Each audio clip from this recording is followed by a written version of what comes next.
মতলবে BNP বিজয় মিছিলে চোরচক্র ঢুকে নগদ টাকা ও মালামাল লুটপাট করার অভিযোগ। নিজস্ব প্রতিনিধি পাঠানো প্রতিবেদন।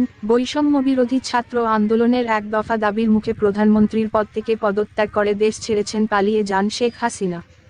ফ্যাসিস্ট হাসিনা পদত্যাগে চাঁদপুর জেলার মতলব দক্ষিণ উপজেলায় বিএনপি বিজয় মিছিলে চোরচক্র ঢুকে সার্কপার বালি ব্যবসায়িক মোহাম্মদ শামীম আহমেদের প্রতিষ্ঠান থেকে নগদ টাকা ও মালামাল লুটপাট করার অভিযোগ উঠেছে। গত 10 আগস্ট শনিবার চাঁদপুর জেলা মতলব দক্ষিণ উপজেলার নারায়ণপুর বাজারে ইউনিয়ন বিএনপির বিজয় মিছিলে বিএনপি সুনাম নষ্ট করার জন্য চোরচক্র অংশগ্রহণ করেন।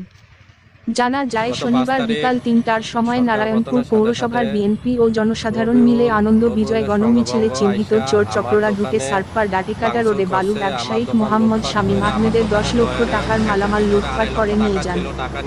নারায়ণপুর উত্তর বাড়িগাঁও ব্যাপারী বাড়ির বাবুল খলিফার ছেলে রবিউল ইসলাম তাহার সঙ্গকুণ্ড নিয়ে নারায়ণপুর বাজারের বালি ব্যবসায়ীদের দোকান ভাঙচুর করে নগদ 2,50,000 টাকা ও গাড়ির 8টি ব্যাটারি সহ দোকানে থাকা সকল মালামাল লুটপাট করে নিয়ে যান। এতে করে উক্ত ব্যবসায়িক মোহাম্মদ শামীম আহমেদের 10 লাখ টাকা ক্ষয়ক্ষতি হয়। ভুক্তভোগী বালি ব্যবসায়িক শামীম আহমেদ বলেন, মতলব দক্ষিণ উপজেলার প্রশাসনের একান্ত সুদৃষ্টি কামনা করেছেন। উপরোক্ত ঘটনার বিষয়ে নারায়ণপুর পৌর বিএনপির সভাপতি আনোয়ার হোসেন ভূঁইয়া কাছে জানতে চাওয়া হলে তিনি বলেন, আমাদের বিএনপির মিছিলে ঢুকে আমাদের সুনাম নষ্ট করার জন্য এই ঘটনা ঘটিয়েছে।